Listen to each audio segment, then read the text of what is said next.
Assalamualaikum warahmatullahi wabarakatuh. Halo semuanya. Di video kali ini kami berdua akan memaparkan bagaimana cara penyusunan program bimbingan dan konseling di sekolah. Namun, sebelum lanjut ke pembahasan, kami akan memperkenalkan diri terlebih dahulu. Perkenalkan, nama saya Novi Ramadanti dengan NIM 2121008 dan rekan saya. Perkenalkan, nama saya Cindy dengan NIM 2121013. Kami berdua adalah mahasiswa semester 5 program studi bimbingan dan konseling Islam IAIN Syekh Abdurrahman Siddiq, Bangka Belitung.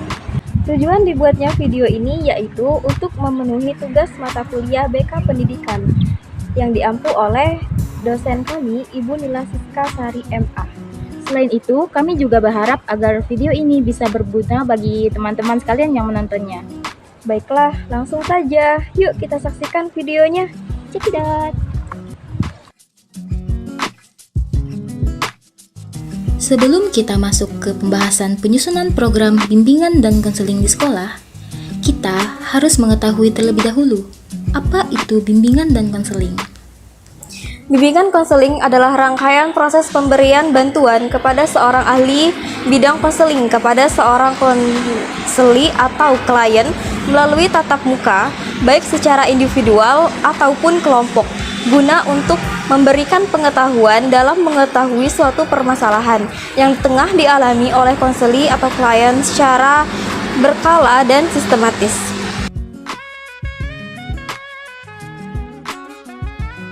Secara umum, tujuan dari adanya bimbingan dan konseling Islam di sekolah adalah untuk membantu para peserta didik dalam mencapai tujuan perkembangannya dengan optimal sebagai pribadi, sosial, dan sebagai makhluk ciptaan Allah Subhanahu wa Ta'ala. Berikut ini adalah tujuan utama dari bimbingan dan konseling di sekolah. Tujuan utama bimbingan dan konseling di sekolah. Yang pertama, membantu peserta didik agar bisa cepat beradaptasi dengan lingkungan sosial mereka, baik di sekolah atau di lingkungan masyarakat. Yang kedua, mengetahui dan membantu menyelesaikan hambatan yang peserta didik hadapi, baik dalam belajar, menyesuaikan diri dengan sekitar, atau dengan keluarga. Yang ketiga, membantu dalam mengembangkan kesadaran diri akan kemampuan, potensi, keunikan, dan citra diri. Keempat, agar peserta didik mampu dalam mengembangkan kemampuan untuk belajar dengan baik.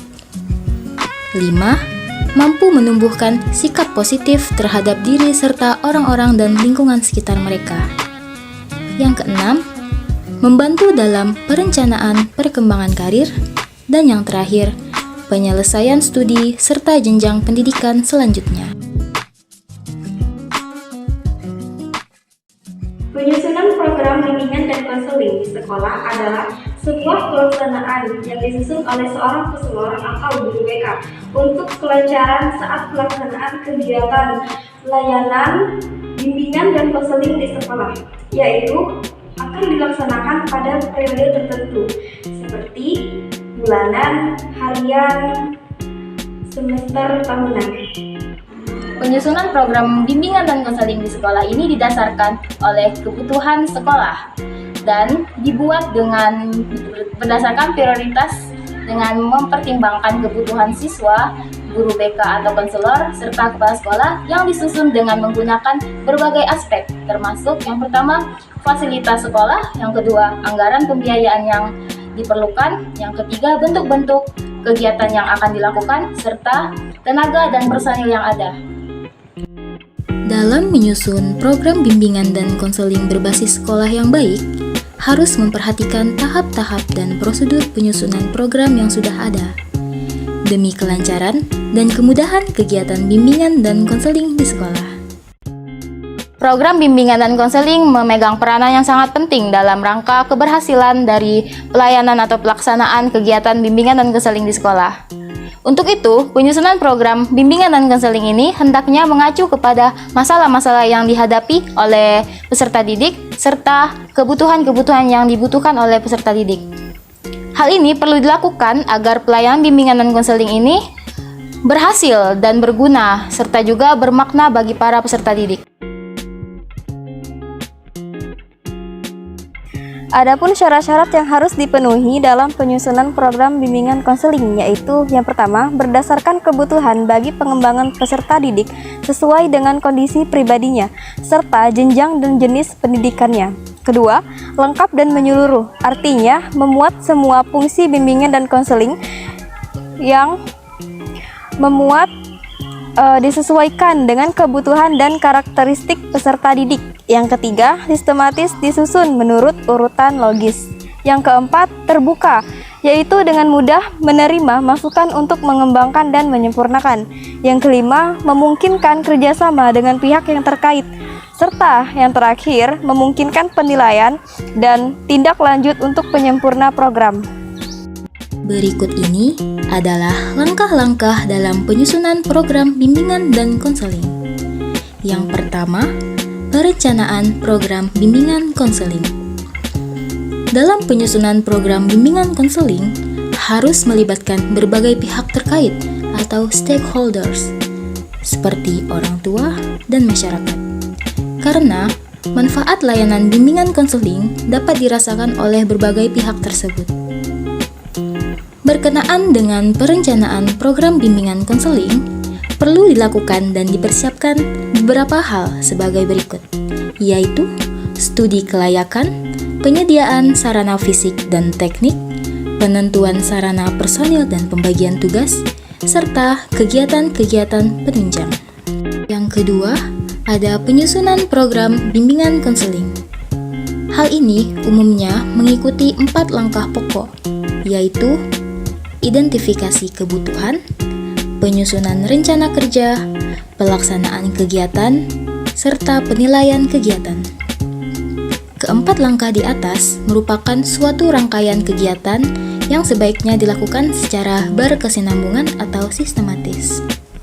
Di poin ketiga, ada komponen bimbingan konseling. Syamsu Yusuf dan Juntika mengemukakan bahwa struktur program bimbingan dan konseling diklasifikasikan ke 4 jenis layanan, yaitu layanan dasar bimbingan, layanan responsif atau responsive service, layanan perencanaan individual, dan juga dukungan sistem.